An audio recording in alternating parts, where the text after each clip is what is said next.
Ayan.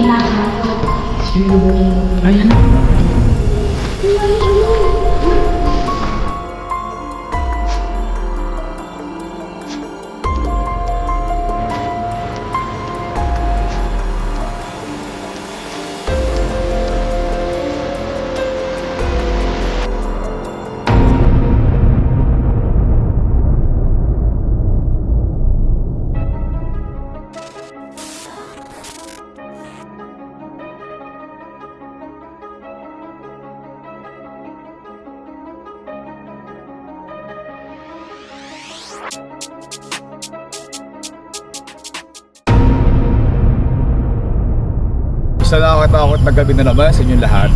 At ito na naman si Tito Yo. At ngayong gabi pinuntahan namin ang sa lugar na to dito sa General Trias, Cavite. Ito yung pulang bahay na sinasabi ng madami na kahit sa ibang mga vlog na makikita nyo na madami daw rito mga paparamdam ng mga entity na pwedeng espiritu o elemento. At sa gabing to pupuntahan natin at explore natin yung lugar na to kung meron man tayong makakasalamuha o mararamdaman o kung meron tayong kaya i-connect dito sa lugar na to. At ngayon, ang isa sa maswerte nating subscribers, isa sa nag-request na gusto niya maka-experience ng ganitong klaseng paranormal activity at exploration. Kasama ko ngayon si Daina. Daina, halika rito. Guys, this is Daina. Isa siya sa ating subscribers at fan ng Tito Yo. Gusto niya maramdaman, maranasan yung ginagawa natin. Kaya isinama namin siya dito sa vlog na ginagawa natin dito sa pulang bahay sa Cavite. At sa mga gusto na makasama ako, si Tito Yo, sa mga gagawing vlog sa future, mag-chat lang kayo, mag-comment kayo. At pag napili namin kayo, isa kayo sa kasama namin tulad ni Daina. And don't forget to like, subscribe, and share this video para isa kayo sa mapili namin balang araw.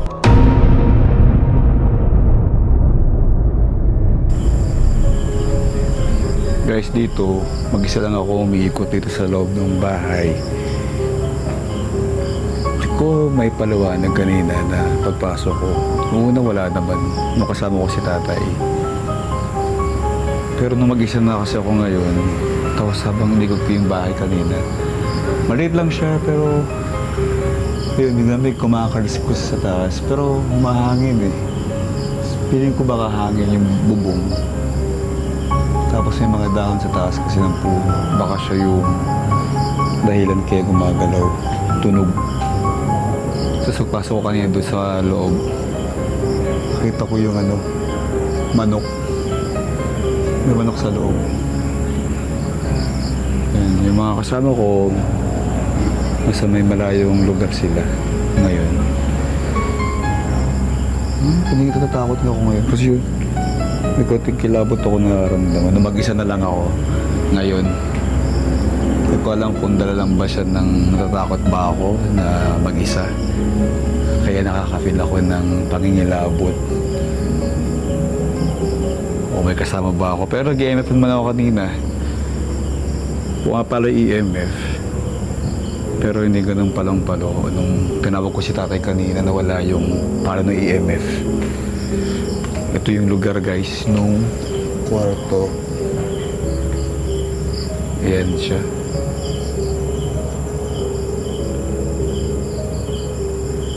Yun.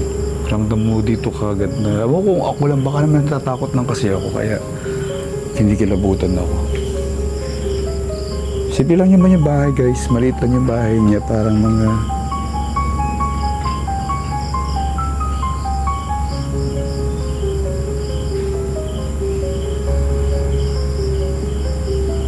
may tumutog sa paligid.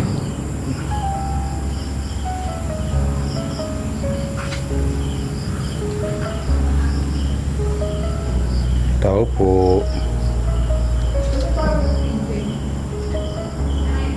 Ayan, tumutog naman yung bubong.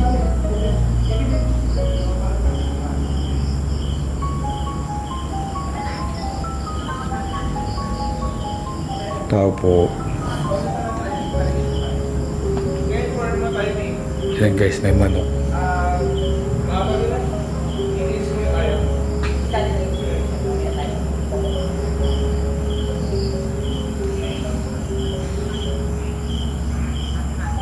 Ito yung bowl niyo dito. Lumang-luma na talaga. Ito yung tuyo na. Sabi nung kasama namin kanina dito, yung lugar daw na to noon daw, may tumira daw dito ng mga manggagawa doon sa may flood control. Tinirahan daw to noon. Tapos ngayon hindi na siya tinirahan. Matagal na rin daw abandonado to. Yan. Ito yung kwarto guys. Pinasok ko na yung kwarto. Yan siya, yung kwarto. Maliit lang. Kaya siguro nga dahil nga yung lugar na ito malapit sa ilog, kaya posible nga na meron kakaiba. Ayan, putas yung kisame yun.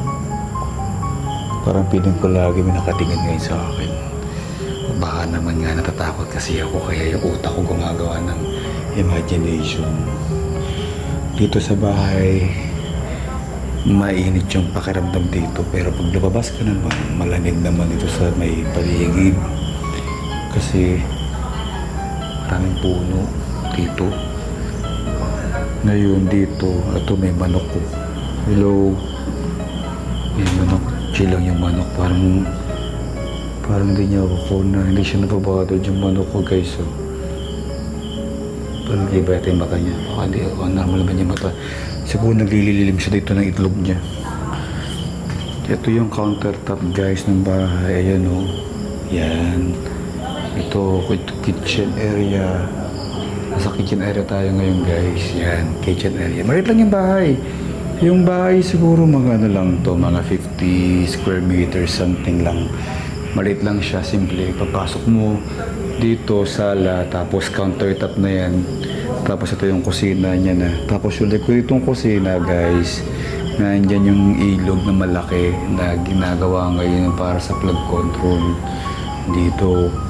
Tapos kanina, habang nag-ikot ako, ito nga, si chicken, yan, naglilimlim yata yung manok, kaya hindi siya nababother kahit na may ginagawa akong ilaw sa kanya. Tapos ito guys, yan yung CR dito. Ayan. Tapos, ito na yung sala. Ayan, kinikilabutin ako ngayon dito. Oo, yung mga kwento-kwento kasi dito, sabi nila, haunted daw. This is one of the nakakatakot daw sa lugar na to.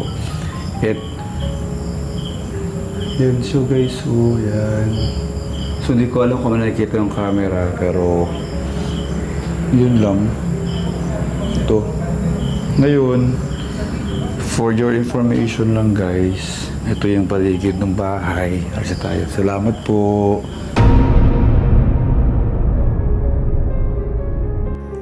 Sinama ko na sa pagkakataon na to ang aking mga kasama sa eksplorasyon dito sa Pulang Bahay. Yung bubong na yan. Kanina, may mga tumutunog dyan. Pero syempre, again, hindi ko ulit alam kung yun ba ay dahil nila ng takot ko.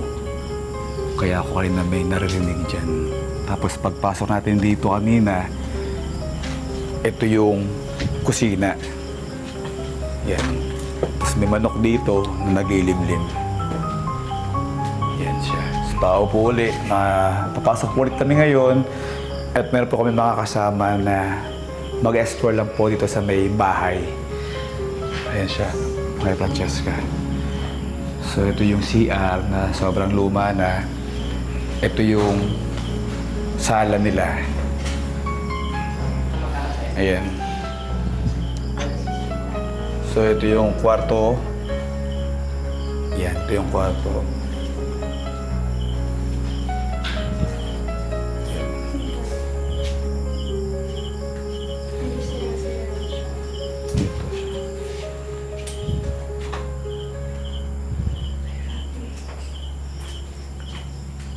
Tapos, yung kisame, yan guys, yung kisame niya.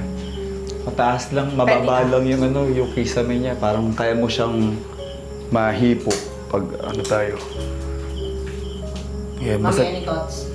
Pwedeng magpapatayo ako ng itlog dito sa bandali. sige, kung sa tingin natin na... Oo, ikutin muna natin yung... Pwede tayo mag-ikot muna. Ikot tayo.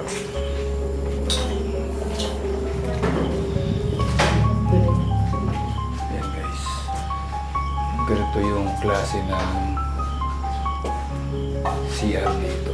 So, dala na po namin yung itlog para alamin namin kung saan dito pumupwesto yung sinasabi nila na may kapre ba, o tikbalang, o may tiyanak.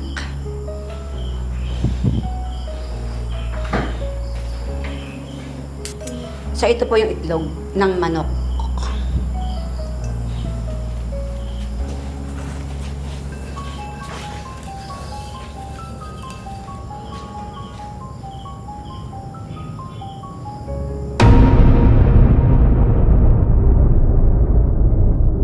So dito namamalagi yung sinasabi nilang pwedeng elemento. Siguro dahil nasa bandang bintana, natatanaw, at malapit din to sa parang ilog na sinasabi. Kasi syempre, pag may ilog, pag narinig nating may ilog, may mga elemento. Kasi yan yung malamig na lugar para sa kanila. So yun po. So dito meron yan. So pwede natin gamitan ng device kung meron.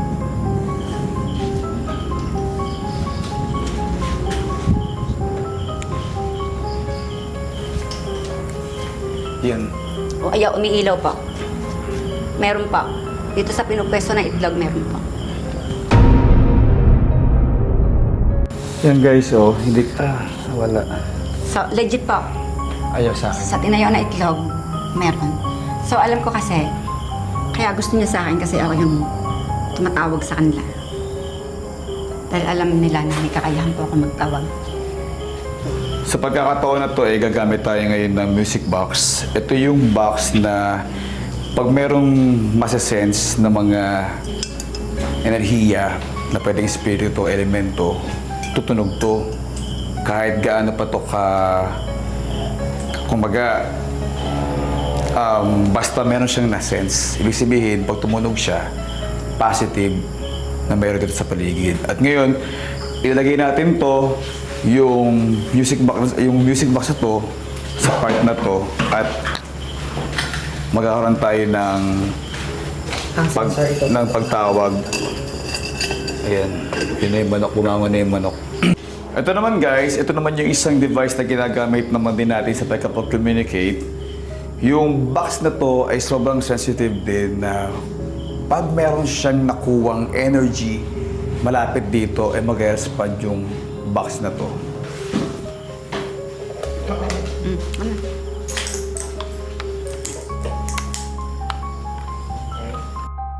Sinet up na namin ang aming mga dalang devices dito upang malaman namin kung talagang meron bang nagpaparamdam dito sa loob. Sa pagkakataon na to, ay nilatag na namin yung mga devices dito sa may loob ng bahay. Makikita nyo dyan, dito kami nag-iwan ng ball na isa rin na ginagamit na pang-detect kung meron man tayo makikita ng mga mararamdaman dito ng mga entity. Sa part na to, nag-iwan tayo. Tapos, sa likod natin, yung ating music box. So, pag merong mga na-detect ng mga device na to, magre-react yung mga yan. So, ngayon, kakausapin natin sila at kung gusto ba nila na tayo ay makausap yung mga sinasabi na meron dito sa loob na pulang bahay dito sa may Cavite. At kasama ko ngayon ulit si Daina, ang isa sa ating subscriber na gusto ma-experience yung ganitong klase na paranormal activity. At syempre, ang ating gabay na si Mami Francesca. Dito ba sa lugar na to, may mga talagang nakatirang mga iba't ibang nilalang kagaya ng kapre, tikbalang, or tiyanak na sinasabi nilang naririnig nila dito. Umilaw ka dito kung may katotohanan. Kasi napatayo namin ito. Sa pagkakataon na ito ay patuloy pa rin ang aming pagtawag sa mga elemento o espiritu na maaaring naninirahan dito. Mga ilang minuto na rin ang nakalipas sa aming ginagawa, pero wala pa rin kami masagap o wala pa rin kami maramdaman kung talaga bang meron dito sa loob ng bahay. Pwede bang patunogin?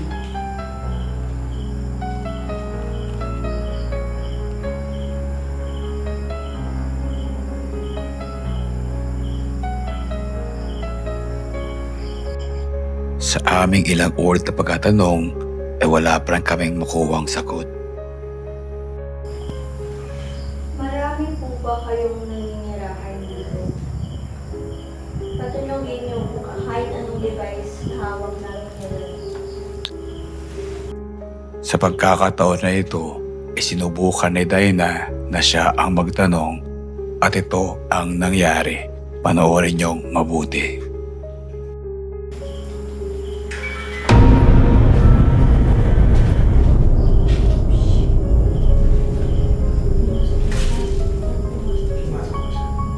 Yun yung narinig mo.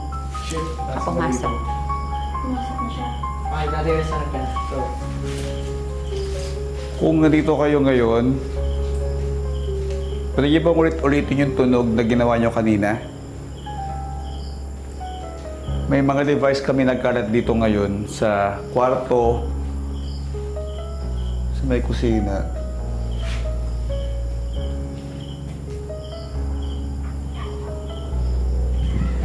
Kanina kasi habang ginagawa yung pagtatanong nila kanina, gumagalaw yung dito. Ito yung kaninang una ko exploration na maingay din. Yung part ng bubong na to. Nung ako lang mag-isa.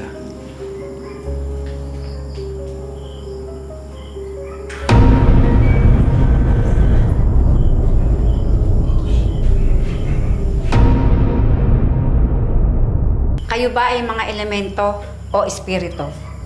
Patunugin mo yung isa sa device namin dito. Kung elemento, patunugin mo. O espiritu, patunugin mo.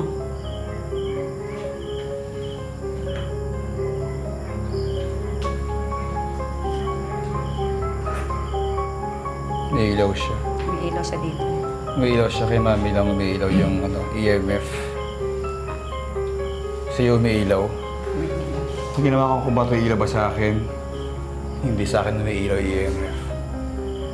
Sabi-sabihin, baka ikaw yung gustong makausap, hindi ako. Yan, sa'yo talaga.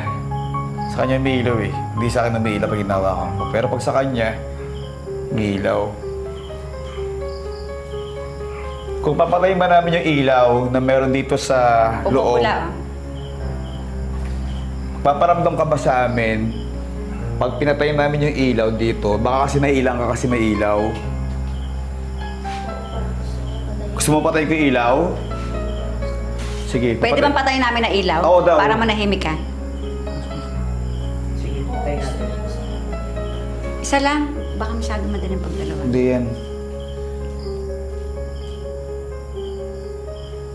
Pinatayin namin yung ilaw ngayon para hindi ka mahiya sa amin. May mga devices kami dito na pwede mong lapitan. Pag nilapitan mo yung ilaw o yung mga gamit namin dito sa loob, mag-respond yan. Pwede ako magtanong? Yung mga nangyayari dito sa loob ng bahay na to, pwede yung mga patulugin yung mga devices namin. Meron kami sa kwarto, meron kami sa sala, meron kami sa mga bintana. Pwede yung pailawin, patunugin, kung nandito po kayo ngayon. Maraming nakaranas ng mga kakaibang pangyayari sa pulang bahay na ito, mula sa mga yabag sa gabi hanggang sa mga anino na gumagalaw sa pader na kami mismo ay gusto naming maramdaman. Sa mga espiritu narito ngayon, maaari mo bang patunayan na narito ka sa pamamagitan ng pagpapailaw ng kahit ano o pagpapatunog ng kahit anong device na meron kami ngayon? Malugod ka namin tinatanggap sa pamamahay na ito at wala kaming masamang balak sa iyo. Narito kami para bisitahin ka na at alahin ka ng isang panalangin. Habang patuloy ang aming ginagawa, ang ilan sa aming kasamahan ay nagsisimula na din makaramdam ng mga kababalaghan at nagsimula na din malobat ang isa sa kamerang ginagamit namin. Ano na? Madilim. CR, parang halos talaga wala nang gumagamit.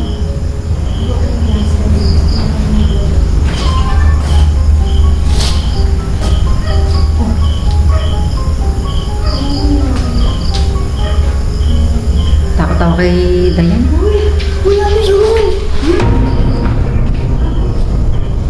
Ano nararamdaman? Ano? Nangyari? May ano? Ay, Nangyari? Ano yan? Tumaan. Di ba? Oo. Baka yung kanina parang maingay kanina narinig kanina dito.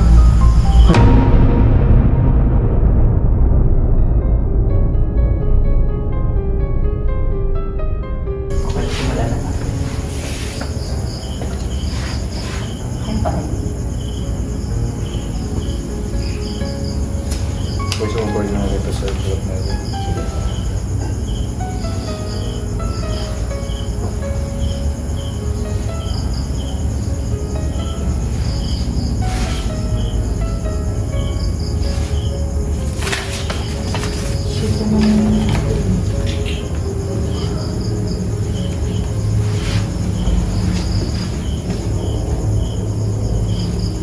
Mamito camera mo sa akin ng papakita.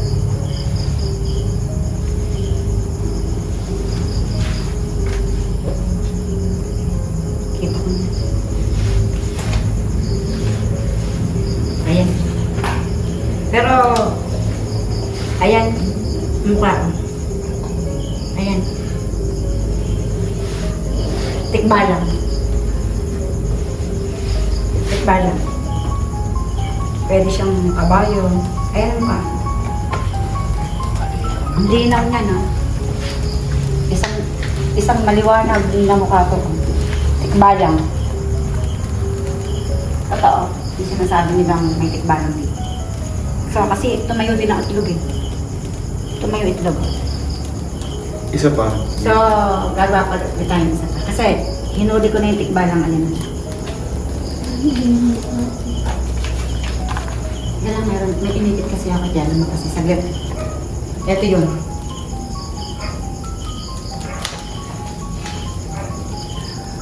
Dati naman.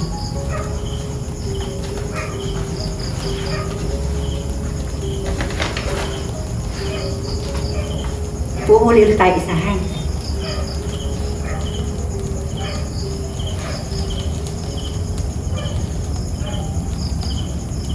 Oh, shit.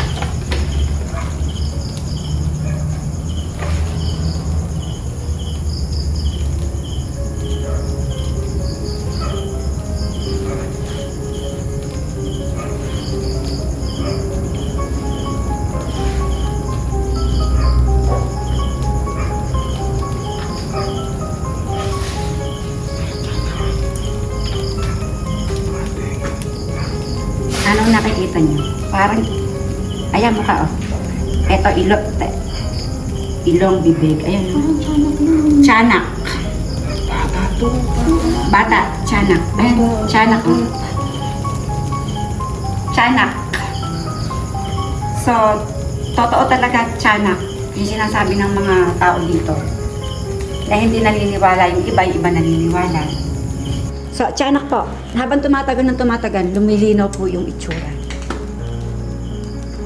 So, ano ang inyong nakikita diyan? Yung mga kasama namin, kayo ang magsabi. Ano Ako, Isa, gawa pa tayo ng dalawa. Di ba may dalawa pa? Yes. Sige, gawa pa tayo dalawa. Scratch mo yun. hindi no. Ay, wag yung ano ng kamay yan. Dito lang. Saglit lang.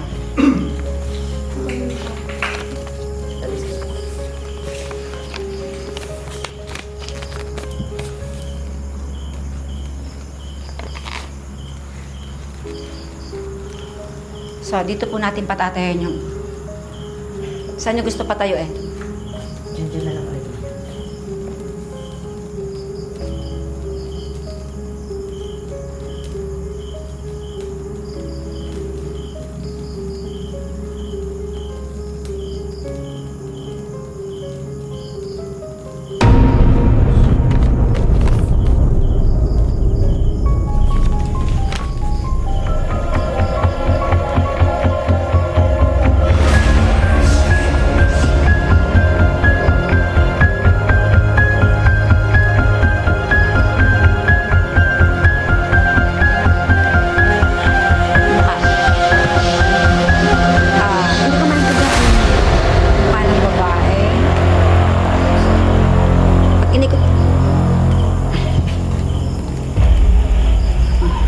Kabayo po.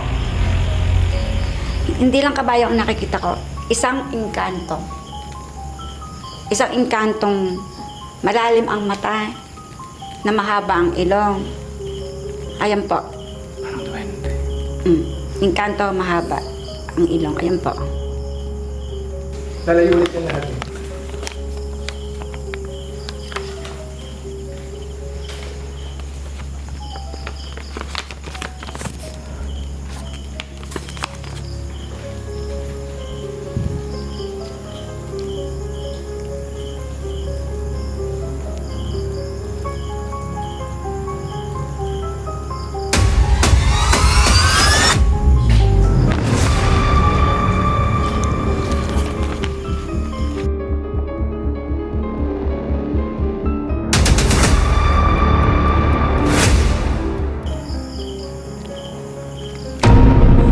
Hindi na hayop.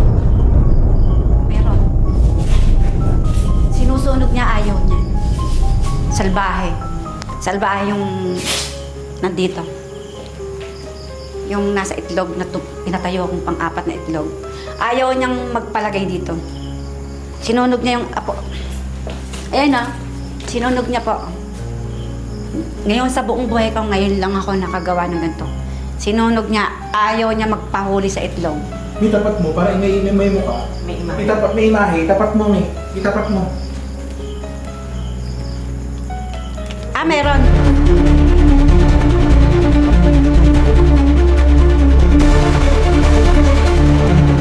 Meron po. Isa pa may. Tikbalang siya ah. Pero grabe. Isang ulo. Ayan na, gumuhay ito, ulo. Bilog na bilog. Ulo. Ayaw niya talaga, sinunog niya. Ang galing mo ah. Sa patuloy na pagtatawas ay unti-unti na din bumibigat ang aming mga pakiramdam. O, dyan na lang. Sige po. Daliyo. Daliyo. Ngayon, dali mo itong kanila. Daliyo.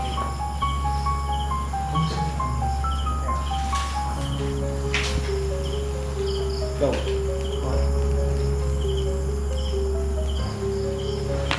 May itlog oh. Andito ka ba? Uy. Andito ka. May itlog. At sa sandaling ito ay bigla na lang may gumalaw. Wala. Shit. Nandito ka ba? Uy, ano kasi? Hindi kaya nga nagulat ako, promise. Huli ka na namin, nandito ka ba? Huli ka na namin, nandito ka ba? Bibiro. Ay, nandiyan kasi kami oh. Huli ka na namin, nandito ka ba? Nandito ka ba sa itlog? Okay, diretso na tayo. Pumasok ka ba sa itlog namin? Tawas tayo. Mami, Tawas. lapit ka na din. Go. Wala kasi. Ano, saan tayo magtatawas? Dito na.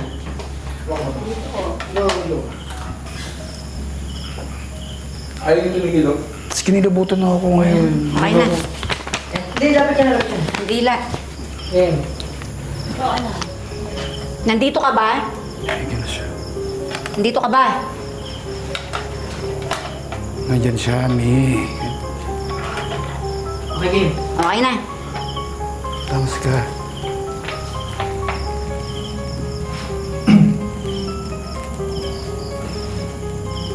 Nandito siya. Uy. Kinikilabutan ako. Ay, Ang itim mo. Alisin mo na sila ah. Dahil sa mga sunod-sunod na mga pangyayari, ay napagdesisyon na namin na tapusin ang ritual na aming ginagawa at umalis na sa lugar na to. In the name of the Father, the Son, the Holy Spirit. Amen.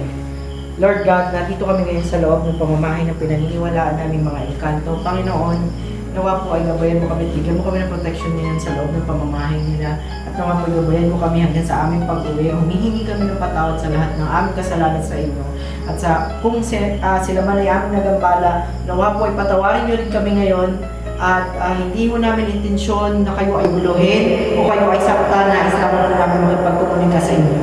Lahat ng ito ay sinasama namin sa pangalan ni Jesus at ng Panginoon. Amen. Father, the Son, the Holy Spirit. Amen.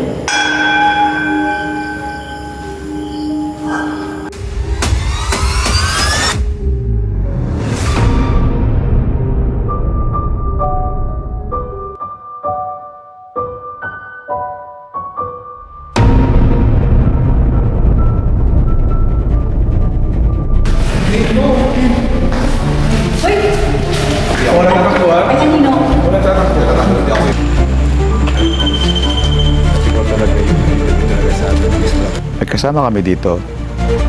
Yung kaninang Moron.